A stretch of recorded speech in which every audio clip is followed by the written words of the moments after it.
Good morning, welcome back to my channel GS world group Sandesh. आज इस सुखद दिवस की दिव्यावधि में बसंत पंचमी के शुभ अवसर पर सबको हार्दिक शुभकामनाएं। इस सुखद दिवस की दिव्यावधि में ज्ञान रूपी देवी सरस्वती लगता है आज इस धरा पे उतर आई हैं और सभी जो छात्रगण हैं वो इस आराध्य देवी, जो ज्ञान रूपी आराध्य देवी हैं, उनसे ज्ञान और अपने जीवन के सही उद्देश्यों को पूर्ति के लिए उनसे कामना करें कि हम अपने जीवन में निरंतर आगे बढ़ते रहें। आज हम लोग करंट का सेशन शुरू करेंगे। पहला क्वेश्चन 2022 में शुरू हुए शीतकालीन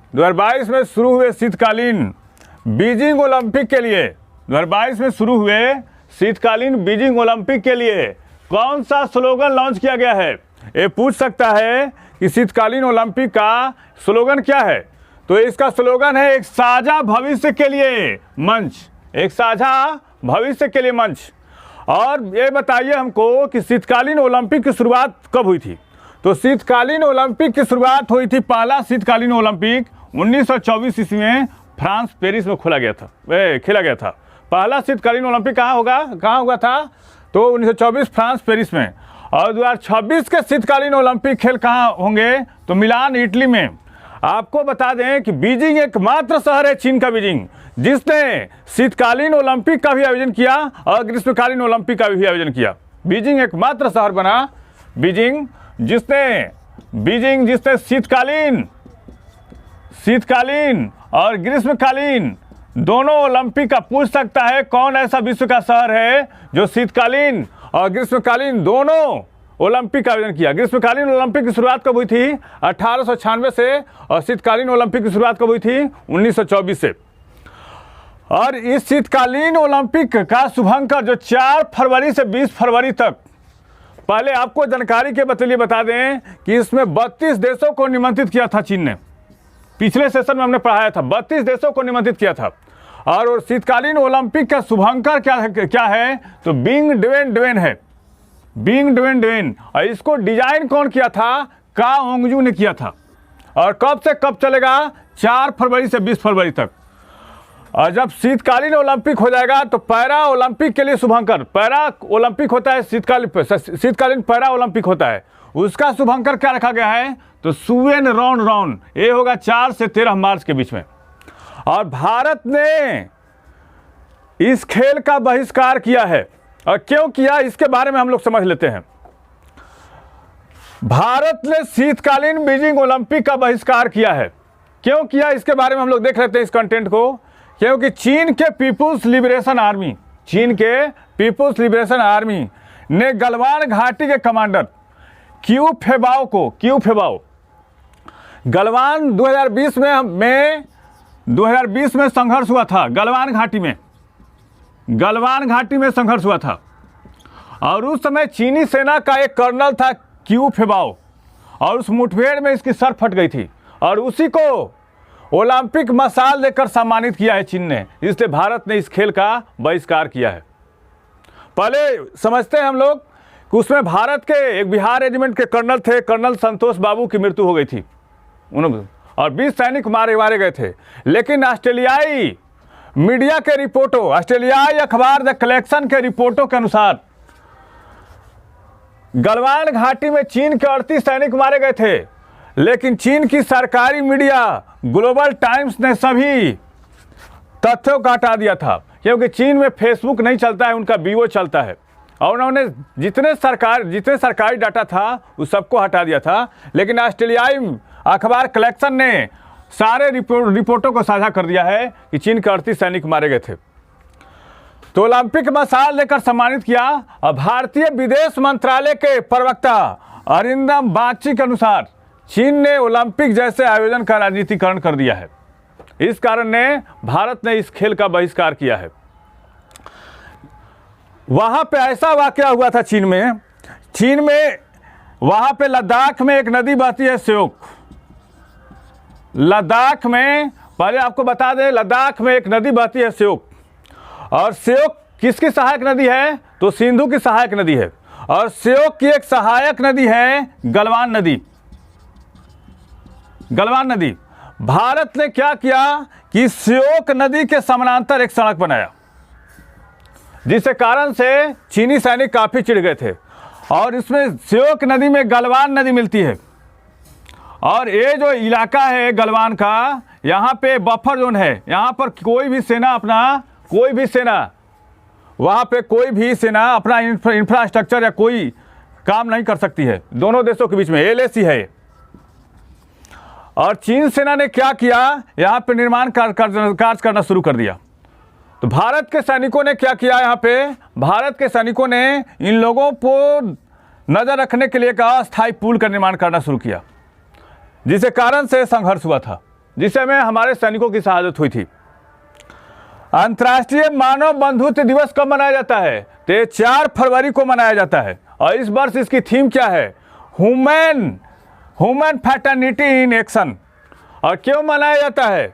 इस दिवस को मनाने का उद्देश्य सांस्कृतिक और धार्मिक विविधता के लिए सहिष्णुता को बढ़ावा देना है। भारत की नई लेखा महानियंत्रक कौन बनी है? तो सोनाली सिंह बनी है। और उन्होंने किसका स्थान लिया है? उन्होंने दीपक दास का स्थान लिया है। और लेखा महानियंत्रक का काम क्या होता है, इसके बारे में जान लेते हैं हम लोग। तो संघ सरकार के लेखांकन मामलों पर प्रधान सलाहकार होता है। कौन? लेखा महानियंत्रक। और तकनीकी रूप से एक प्रबंधन लेखा प्रणाली की स्थापना और प्रबंधन के लिए जिम्मेवार होता है। कौन होता है? लेखा महानियंत्रक। कौन बनी है? तो सोनाली सिंह बनी है। विश्व कैंसर दिवस कब मनाया जाता है? 4 फरवरी को मनाया जाता है। और 2022 में इस दिवस की थीम क्या है? Closing the care gap. इस वर्ष इसकी थीम है विश्व कैंसर दिवस की। और क्यों मनाया जाता है? इस दिवस का उद्देश्य कैंसर के बारे में जागरूकता और शिक्षा का प्रसार का इससे होने वाली लाखों लोगों की मृत्यु में कमी लाना है। हाल ही में द क्लास ऑफ 2006 पुस्तक किसने लिखी है? तो आकाश कंसल ने लिखी है। कौन? आकाश कंसल। और नवीनतम कौन कौन सी पुस्तकें आई हैं? तो the angel of Kailash Sabira Prasad की है। A little boy of India Ruskin Bond का है। इंडियन वुमेन अनसंग हीरोज किसकी पुस्तक है? मीनाक्षी लेखी का। और द डॉलर ट्रिलियन ड्रीम किसकी पुस्तक है? पूर्व वित्त सचिव सुभाष चंद्र गर्ग का है। गणतंत्र दिवस परेड में शामिल होने वाले किस राज्य के झांकी को सर्वोच्च झांकी का अवार्ड दिया गया है? तो पहला स्थान है यूपी का, दूसरा कर्नाटक और तीसरा MP का। और तीनों सेनाओं में इसमें कितने झांकी में कितने 12 राज्य और केंद्र शासित प्रदेश सम्मिलित हुए थे। और तीनों सेनाओं में सर्वश्रेष्ठ मार्चिंग दल का अवार्ड मिला किसको? भारतीय नौसेना को मिला है। और सैन्य दिवस परेड जो 15 जनवरी को आयोजित किया जाता है, उसमें पहला स्थान असम रेजिमेंट, दूसरा राजपूताना रेजिमेंट। आप लोग बताइए, सैन्य दिवस परेड में शामिल होने वाली, नेतृत्व करने वाली पहली महिला कौन बनी थी? तो तानिया शेरगिल बनी थी। किस मैथिली साहित्य अकादमी पुरस्कार विजेता किस मैथिली साहित्य अकादमी पुरस्कार विजेता का निधन हो गया है? तो लिली रे का। और लिली रे मरीचिका नामक उपन्यास का लेखन किया था, जिसके लिए साहित्य अकादमी पुरस्कार से सम्मानित किया गया था। और साहित्य अकादमी पुरस्कार से सम्मानित पहली महिला कौन थी? अमृता प्रीतम थी। और किस कृति के मिला था? कागज ते कनवास के लिए। हाल ही में तिरंगा महोत्सव 2022 कहाँ मनाया गया? अरुणाचल प्रदेश में। ये बताइए, फुलदेई उत्सव कहाँ मनाया जाता है? उत्तराखंड में मनाया जाता है।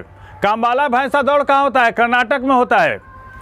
बतुखामा उत्सव कहाँ मनाया जाता है? तेलंगाना मनाया जाता है।